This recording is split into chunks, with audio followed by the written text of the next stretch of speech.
Well, a massive sell-off of shares continues in Asia as Japan's Nikkei stock index briefly dropped to its lowest level since September. This follows a sharp sell-off on Wall Street as investors worry Donald Trump's aggressive trade policies could tip the economy into a recession. The Dow Jones index dropped more than 2%. The Nasdaq even lost 4%, its worst showing in more than 3 years. Well, let's cross to DW correspondent James Chater, joining us from Taipei to tell us more about the downturn in Asian markets. James, earlier the massive slide on Wall Street was directly attributed to Donald Trump's tariffs. How are markets responding in Asia, and are experts there making that same connection to what's happening now in Asia?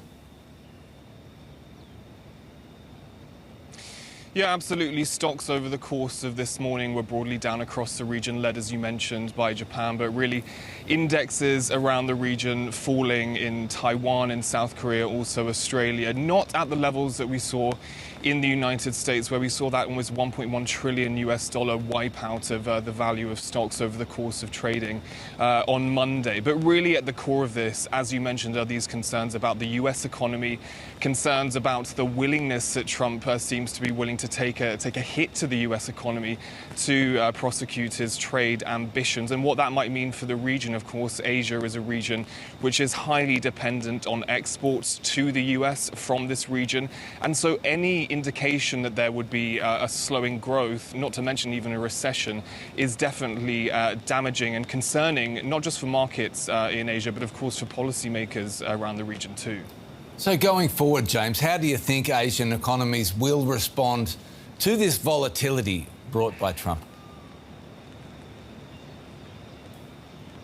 It was really interesting. I was just having a chat with an analyst based in Hong Kong who said something very interesting. She was basically saying, in a situation where you have slower growth in the US, there are essentially no economies in Asia which are going to be looking at that favorably. The one country that could be hit less, that could seek to benefit in some minor way from that sort of situation, is China. And if you look at that situation, it's kind of easy to understand why. If you're an Asian investor, if you're an Asian company, looking at the situation in the US where there's greater economic instability, the risk of tariffs, but crucially, under this kind of America First approach that Trump seems to be taking, the risk that investment in the region could dry up, that there could be some pulling out of investment from the region, you're going to be looking at where you can mitigate that risk. And this analyst was essentially saying that China could seek to benefit from that broader concern about US engagement, economic and investment engagements in the region. It's no coincidence, she also added then,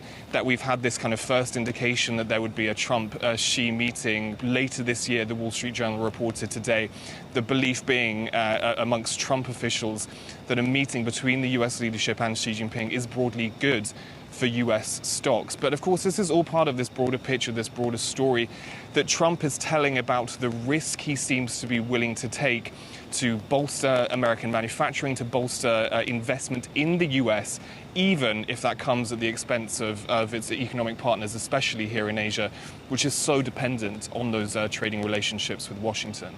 In Taipei, James Chater, thank you so much.